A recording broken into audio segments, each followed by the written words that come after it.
Hello and welcome to the Consistency Project podcast. Every week we aim to simplify the principles and practices of nutrition, health, and fitness.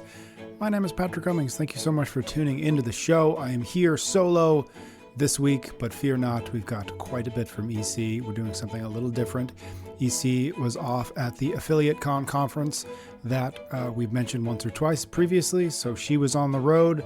So I decided we would do something a little bit different. We've pulled together some of my favorite segments from recent episodes, from Quick Bites episodes of the past, that all reinforce one really important idea. When it comes to training, effort beats perfect programming every single time.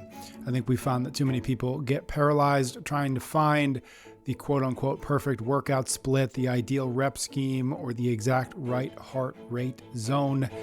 Meanwhile, they're missing the thing that actually matters the most, which is, are you challenging yourself, and are you challenging yourself consistently enough? So today we're diving into 6 of your training questions where EC breaks down why training hard matters more than getting everything exactly right. Before we jump in, quick mention, we've been talking about it a bit this month. If you're a gym owner and you want to introduce the 800 gram challenge to your community, head to optimizemenutrition.com/gyms to register for updates on the upcoming New Year's Gym Challenge. That's right, the new year is upon us sooner than we realize. You understand that nutrition is crucial for your members' success. Otherwise, why would you be listening to this show? And you recognize the challenge of getting them to adopt consistent, healthy habits. So don't start from scratch. Jump into the upcoming gym challenge, optimizemenutrition.com/gyms, where you can provide your members with the most effective and straightforward approach to nutritional sanity that they have ever tried. Okay, let's jump into the first of our 6 questions. Here we go. This is from Marissa. Is doing sprint interval training with 6 reps 2 times a week okay instead of HIIT? So we maybe need to parse some words there. So where do we want to begin? Yeah, I mean, I think we have to start with, like, what the heck is HIIT? Yeah. And so HIIT, high intensity interval training, takes on lots of different forms. Generally, you know, if you want to kind of paint with a broad brush, when somebody says they're doing HIIT, we're often thinking about up to 20 minutes where you're doing these different less than 90-second high intensity efforts on different exercises. So you're going to kind of do this sprint. It might only be 20 seconds. It might be 45 seconds. It might be up to these 90 seconds exercise. Then you're going to stop, take a rest, and then you're going to switch exercise and do something else. Generally, we don't consider CrossFit HIIT. Very broad brush in how we see these different styles play out. I would say CrossFit tends to include heavier and longer cardio workouts, but kind of the short, heavy breathing CrossFit workouts are also different than kind of classic HIIT because of the movement selection. And we often find more weight is used even within those really breathy interval stuff than kind of classic HIIT. A lot of classic HIIT's going to be more of the boot camp classes where it's a lot of sprint interval stuff, a lot of body weight stuff. So maybe it's like high knees and butt kickers and push-ups and squat jumps and all of this stuff, right? But the problem here is HIIT doesn't really have a single formal definition. I'm painting in really broad brushes how you see it play out in, like, say, gyms and classes, right? So a lot of this stuff, as always, is really up to the athlete or the coach in exactly how they're applying it. Like, you could find some, I don't know, gyms where their HIIT class looks a lot like CrossFit, for example, right? Okay. Now, before exactly getting to Marusa's question, I do think I have to reiterate a couple things because I think some of this shows how we can get in the weeds. So regardless of how you interpret HIIT in terms of the exact time, am I doing it for 20 minutes? Am I doing it for 15 minutes? And the rep scheme, am I doing the 6 reps as Marusa suggested or 20 reps, something like that, is almost inconsequential to actually working out 5 to 6 days a week with the variety I mentioned. So if you're doing a split for general health, weight, and fitness goals that has these kind of 1 to 2 heavier days, 1 to 2 HIIT-ish days, and 1 to 2 cardio days, getting any more specific than that is probably going to be inconsequential. I mean, remember, it's close to 77% of people aren't even doing that. So right there, you've put yourself in an entirely separate category, an entirely separate echelon of the people that on average are living to 76 years old with comorbidities. Like, you're in a totally different ballpark already. And then the next most important thing is always going to be effort over specifics. And I know we've said this, but I like, we cannot be so worried about, am I doing 4 reps or 5 reps, or am I doing, 20 minutes or 25 minutes? how are you challenging yourself in those minutes and in those reps is always going to trump the exact perfect program. And so, like, there really needs to be this intention that when you work out, that you are going to try to get better or try to move faster or try to lift heavier, more so than like, well, this week I'm going to really make it wacky by doing 7 reps. You know? Mm-hmm.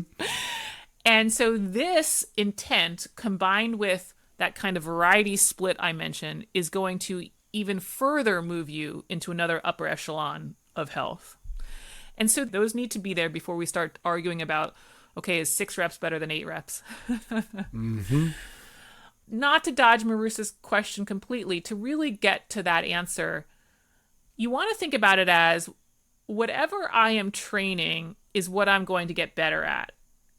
And so if you really want to get better at kind of a 6 rep range, which is going to allow you to move heavier weights and potentially move faster, then that's what a HIIT split that focuses more on these 6 reps, as Marusa suggested, than necessarily maybe doing 20 reps or 50 reps.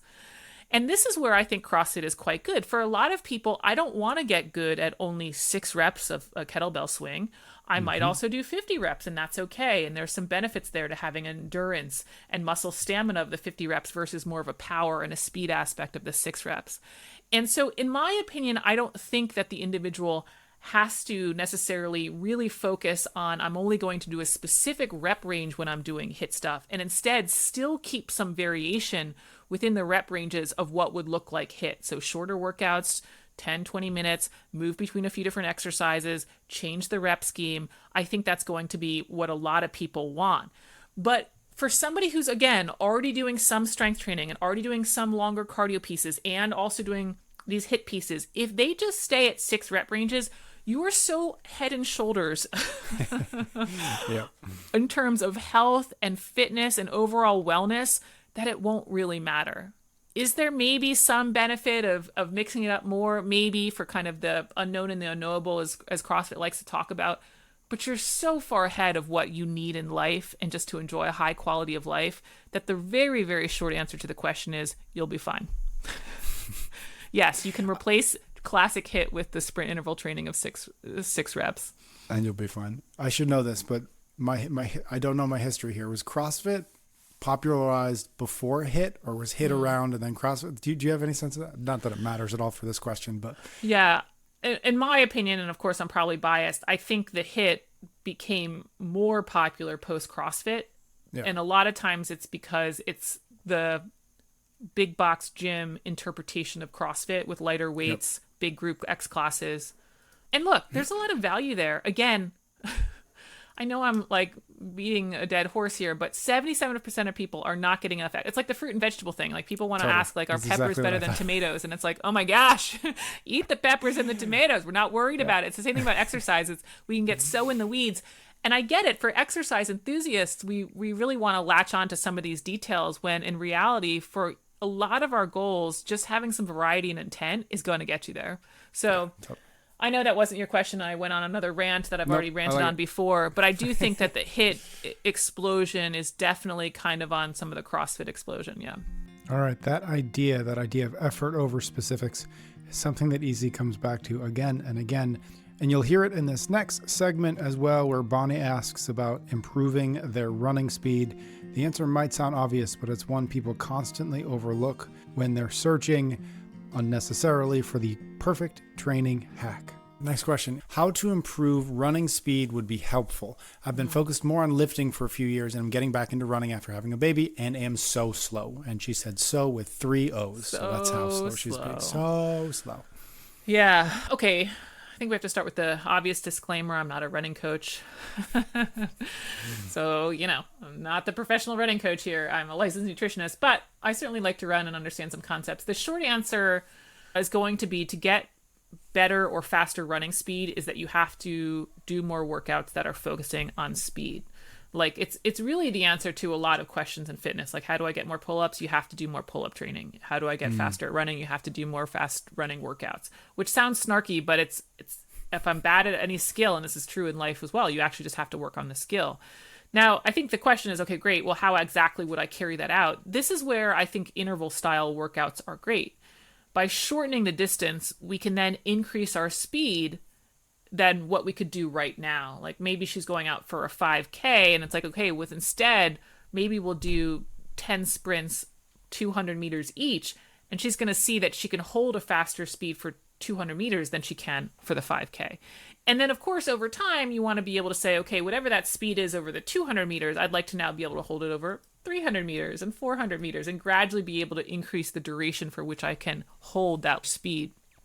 And so these intervals are really great. They're going to help develop the cardio capacity, but they're also going to help the form and technique in these really small, bite-sized chunks, like quick bite, if you will, versus just trying to go out and improve your 5K time by running more and more 5Ks. And so I would just encourage, like, pick a distance that you are interested in. Maybe it's a 5K, maybe it's a 10K, and just Google like interval training for improved 5K times, something like that. And I'm sure you're going to find a bevy of programs that you can follow. And I know we get lost in like, well, which one's better? Again, it's more about the concept of doing some of this interval training and your consistency and your effort in the intervals than it is that you found the most blessed, perfect program, especially for us at the non-professional level. Like you can make huge gains up to very competitive times without getting in the weeds of the perfect program for Bonnie. I will say I would try to find a program that has some variety of intervals. Like, again, I wouldn't want you to do a 5K training program where all of your intervals are just 1K repeats or something like that. Like, find some really short stuff, the 10 by 100 meters, find some of the 4 by 400s, because those are testing you across different ranges. They're really going to work your heart rate more, or sprint and power, and some of them are going to make you work on form and technique a little bit more, and all of that stuff is great. Also with the intervals and the ability to kind of challenge yourself, which is always the reoccurring theme when we're talking about exercise, is you really do have to give yourself appropriate rest periods. I think this can be easy to overlook with weightlifting. I think it can be easy to overlook with sprint training. That if, let's say you're doing 4 by 400 meters, like you really need 3, easily 5 minutes between the 400 meter efforts such that you're truly rested and able to hit the next 400 meter just as hard as the first one. And if you don't do that, you end up having like just basically you ran a mile for time, which is not the same stimulus at all as the 4 by 400. And so this also means for interval training, you also have to warm up. I mean, you know, if you just go blasting out at your max 400 meter pace, you're probably going to pull a hamstring. So you got to probably warm up 5-10 minutes of some running or some high knees and all of that stuff. Make sure you're really primed. Try maybe a 50-70% effort and then get started on your interval training so that you can really get after that stimulus of raising your running speed. All right, so we've covered a bit about cardio, we've covered a bit about HIIT. Now let us take this into the weight room, because this is where we see a lot of people get really in the weeds, as EC just said, about progression. Should I add 5 pounds or 2.5 pounds? Should I do 5 reps or 6 reps? Here's EC with a really practical answer about what actually matters when you're trying to get stronger. This is in response to a post that you did about needing to progress in weight with weightlifting. And so this question is from Julia. What recommendations do you have for weightlifting? Is it as simple as a bit more each time? Yeah, so we're going to get in the really nitty gritty of specifics here. I mean, very conceptually, yeah, a little bit more each time. But remember, weightlifting really can be accomplished with lots of different rep schemes, with lots of different loadings, and so there can be different outcomes. If you are lifting a weight that you can only lift for 1 to 3 reps, this is going to be working more of your max strength capacity. And as you lower the weight and the more reps you can do at that weight, the adaptation becomes less about strength and more about muscle stamina and endurance. And of course, there's value to both of those. And so this means the weights are going to range depending on kind of what you're targeting. And they also might not go up at every time because we don't adapt that fast. Unfortunately, after some of our newbie gains, we don't just like keep putting on strength and muscle endurance at the same rate. Unfortunately, it would be nice if all weightlifting was like the first 6 months of weightlifting. We'd be superheroes. But it starts to plateau. But anyway, I thought, instead of taking generalities, let's just go through a tangible example. Let's take the time to do it, right? So let's just take a standard leg press at a gym. It could be a back squat. If you're at a CrossFit gym, that's fine. So some days you're going to want to do like 5 sets of 3 reps. Some days you might do something more like 5 sets of 5 to 8 reps. And some days it might be 5 sets of 10 to 12 reps. Now, even those sets can change, but we're going to try to not get into every permutation of all of this. But the weights that I would use for 3 reps is very different than the weight I would use for 5 to 8 reps, is very different than the weight that I would use for 10 to 12. And so I think what's important here is, especially if you don't know what the weight is where you'll be challenged at 3 reps or what the weight is where you would be challenged at 5 reps, you have to figure that out.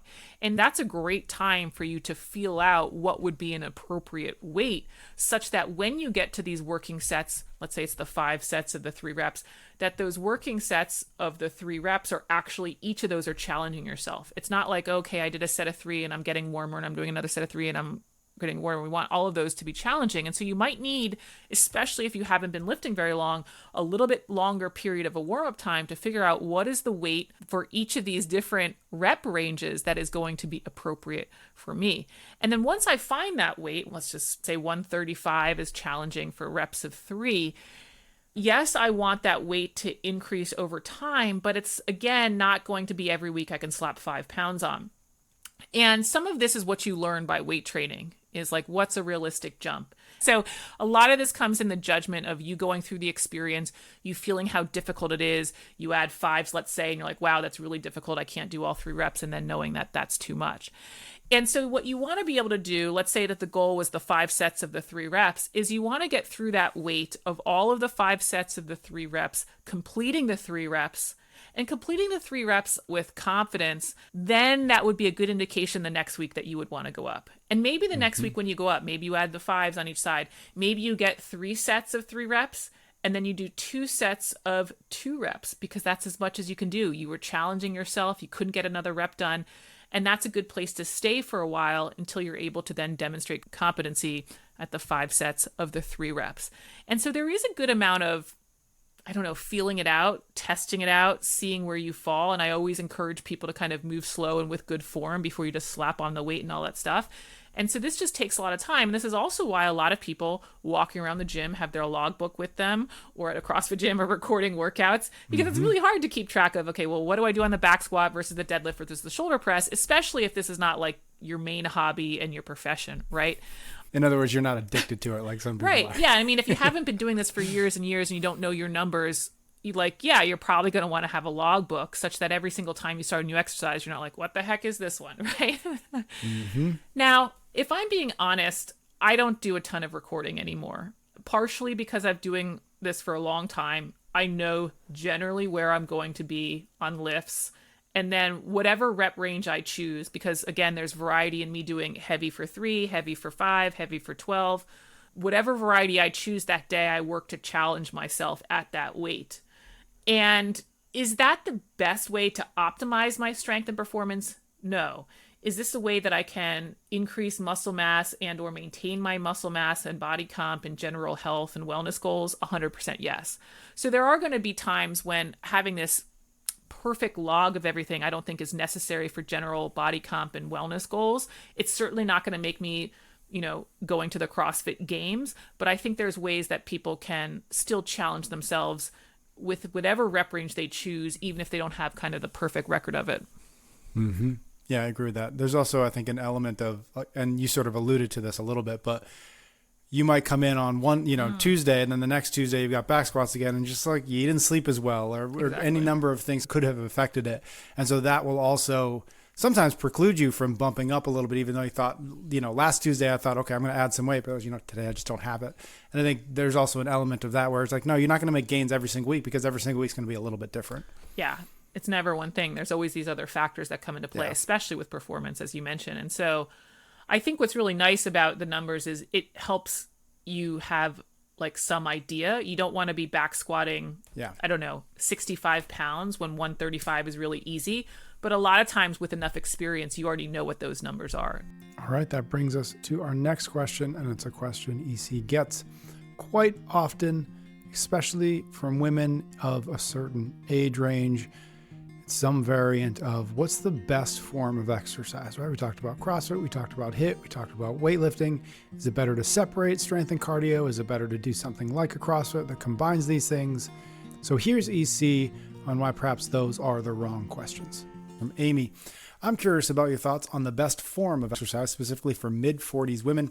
Do you think that CrossFit 4 times a week is sufficient to build muscle for this demographic, or is there sufficient evidence to support the idea that more focused strength training and separate cardio is superior? Yeah, I think the main takeaway here is yes, CrossFit can definitely be effective. But the other takeaway is so can a split of weightlifting and cardio sessions, because it's more important how those sessions are carried out, i.e. effort, than what exactly is listed for the workout. Like, you can go to CrossFit 4 times a week, but again, if you're not really challenging yourself, you're not going to see the same improvements as if you were to do cardio and weight training split, but you were challenging yourself. Mm-hmm. And again, broad brush, women tend to want to lift lighter weights. They tend to want to get through the workouts faster. And this can also be just a reflection of the program at the gym, not just a women-men thing, but generally sometimes gyms will bias kind of the lighter sweat fest simply because those tend to be more popular, a la HIIT classes at big box gyms, than necessarily the 5x5 back squat or the weighted pull-ups day or something like that. And so, you know, I think sometimes those strength aspects, even when people are doing regular CrossFit, can kind of fall by the wayside just depending on some of the programming that's happening. So ultimately, yes, it can be effective. Look at those 4 days a week that you're doing. Do you have some smattering of kind of the classic CrossFit heavy breathing Metcons? Do you have some of the strength only days? And do you also have just some longer cardio days? And if you're doing that and challenging yourself within the 4 days a week, then yeah, it's great. You don't have to switch to a split.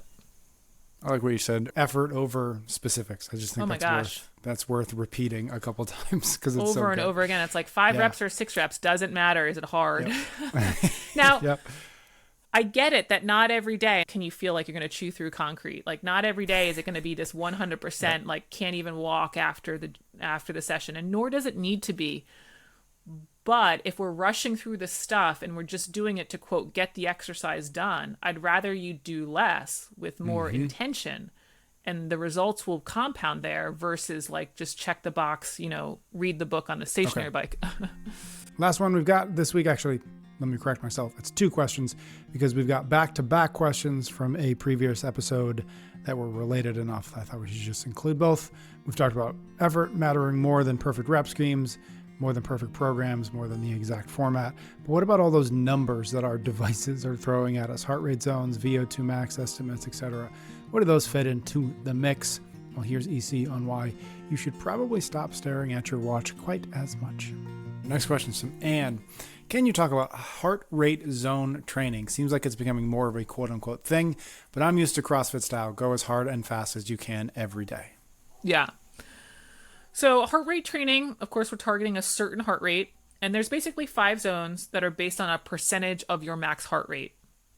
Now, your max heart rate you can figure out very generally off the cuff by the number 220 minus your age. So if someone's 40, their max heart rate is probably 220 minus 40 or 180 beats per minute. So then it's taking that 180 beats per minute and looking at percentage of that to divide into 5 different zones, where 50 to 60% of that would be zone 1, 60 to 70% of that would be zone 2, 70 to 80 zone 3, 80 to 90 zone 4, 90 to 100 zone 5. So the aerobic zone is really zone 2. That's that 60 to 70% of max heart rate. And then anything higher than that is going to put us in that anaerobic zone, more classic of the traditional CrossFit Metcons that everybody thinks about. And I think that Anne is alluding to. And again, we have to remember there's value to all of it. There is value to zone 2. It's where you're going to be able to go longer. It's where you're going to develop this endurance capacity, where you're going to develop more of the stamina capacity. But there's also value to the zone 4 and zone 5. As we mentioned, it's going to help develop strength capacity, speed, power. What you can do in zone 5, you cannot hold that pace for zone 2. And so this is why we like to have varied training, because we get different adaptations depending on the type of training that we're doing. Now, there are, I think Anne mentioned, you know, it seems like it's all the rage. There's all these various trends that come around a bunch. But I do think from an intensity point of view, I do think CrossFitters could do, quote, more zone 2 training. Now, the truth is, if you really look at classic CrossFit programming, it includes zone 2. What would zone 2 be? It could be the run 5K. It could be the run 10K. It could be the row 10K. But those are normally the days that when people see that on CrossFit.com, they're like, oh, I'll just do Fran. Yep. Yep. I'll just do Helen today instead. It tends to be just like I mentioned that people often will skip the heavy day workouts. They often will also skip what would kind of be a classic zone 2 workout. And so if you are in that place where you think CrossFit is only these 10-minute, 5-minute, 20-minute efforts, then yeah, you quote need more zone 2 training. Although again, I think CrossFit has some of that stuff built in. We just don't always do it because we don't want to do it. So yeah, go for a 10K run, do a 10K row, make sure that you have these long durations in there. Now, what I will add on is I don't think that focusing on heart rate is as valuable as still focusing on performance when you go to do these longer efforts. Meaning, let's say that you go do a 10K run. I wouldn't want you looking at your watch being like, okay, am I at 60 to 70 beats per minute? Instead, I would go for a 10K run and see how long it takes you. And the next time you go for a 10K run, you try to at least hit that time, if not a little bit better. You will find that your intensity in that 10K run is certainly lower than what it feels like when you're doing Fran. But there is value in trying to improve your time in a 10K run because that is going to make you kind of a faster, stronger athlete overall. So don't worry so much about the heart rate. Instead, focus on the true performance metric, and that you will find that over time you want to keep seeing improvements even though it's longer. It's just going to be at a lower intensity than, again, the CrossFit Metcons. All right. Next question is from Daz. How accurate are HR monitor-based VO2 max readings? And to increase my VO2 max, is steady state best or HIIT? The goal is to reach a realistic/good level for my age. Yeah, I think it's a great follow-up to the last question. Yep. And so VO2 max is the maximum amount of oxygen a person can use during intense exercise. And the oxygen, in combination with our macronutrients that we eat, predominantly carbs and fat, is how we create energy. And then we breathe out carbon dioxide. And so VO2 max is really most classically measured in a lab because we have to wear this mask. So it's like how much oxygen is going in and then how much carbon dioxide is coming out. And typically when we see this measured, the person's running on a treadmill. It sounds terrible. You're on a treadmill, you've got a mask on, and they keep increasing the intensities until you keep increasing the speed until you can't keep up. I mean, not a fun test, right? Yep. So that's going to be the most accurate way to do it. But Daz has kind of pointed out here that he's got this heart rate monitor that's also telling him what his VO2 max is. And what they're doing is they're basically taking your age, they're basically taking the speed at which you're moving, and they're estimating their VO2 max. It's not going to be as accurate as actually measuring the gas exchange, but from what I can see online, it's pretty good. It's around 5, it can be within 5%. I'm sure it varies with devices, but seems like it's actually a pretty good correlate to what your VO2 max would be. Now, the second question would be, is steady state or HIIT better, high intensity interval training better to improve that VO2 max? And the answer is yes. We're back to the fact that varied exercise has varied adaptations, all of which we want. So HIIT will improve the ceiling or improve the capacity of your heart rate to be able to pump more blood, do it faster, all of that great stuff, where then when you have the steady state stuff, it allows you to keep doing that pace for a longer period of time. And so this is why I kind of said in that last question that even when you go long, quote, steady state, you still want to have some effort there because you still want to see that you are pushing the pace at which your cardiovascular system can work. You're not just sort of mailing it in, so to speak. So that's kind of the answer for Daz, is I would keep the training varied to improve that VO2 max, include some shorter sprint stuff, include some longer stuff. And when you include the longer stuff, you're trying to still increase the pace at which you do them over time. But I think the bigger thing here for Daz is, assuming the goal is really just general overall fitness, I would be less interested in what my VO2 max is and more interested in some what I would consider performance benchmarks. Instead of worrying about my VO2 max, I would pick deadlift, max deadlift as one. The second one might be a mile run or a 5K run if you prefer. And then the third one might be max pull-ups. Now, do they have to be those three? No, but I think there's some nice variation of upper and lower body strength, as well as cardiorespiratory endurance. I think those are three great ones. And then what I would do is see where I fall relative to my age and my sex.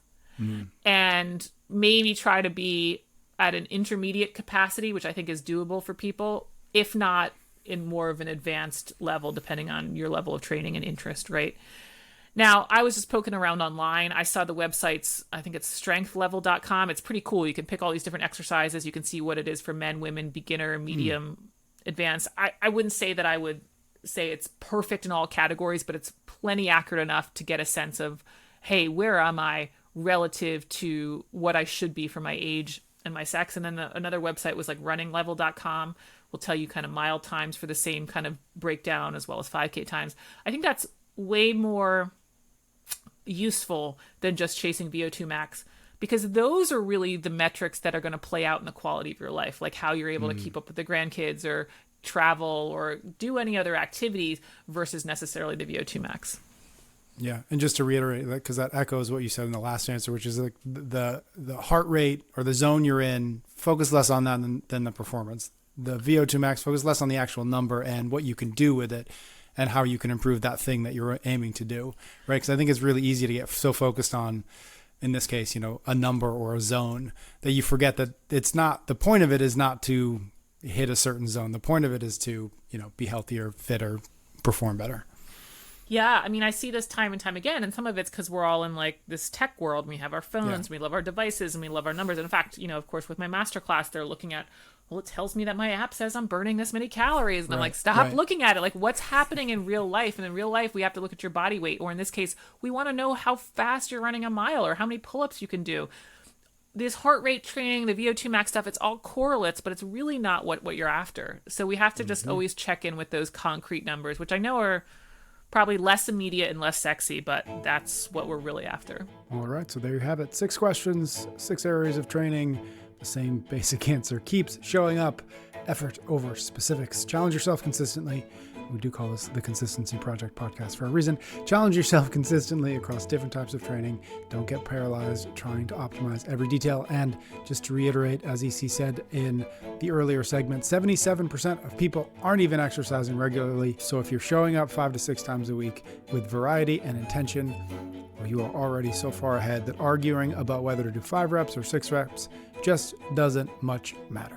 2 quick reminders before we go, gym owners. Make sure you jump over to optimizemenutrition.com/gyms. Sign up to get notified about the upcoming New Year's 800-gram challenge. And if you're listening and you're not yet subscribed to the show, please hit the little button so you don't miss another episode. We appreciate it. EC and I will be back next week for a brand new episode of the Consistency Project podcast.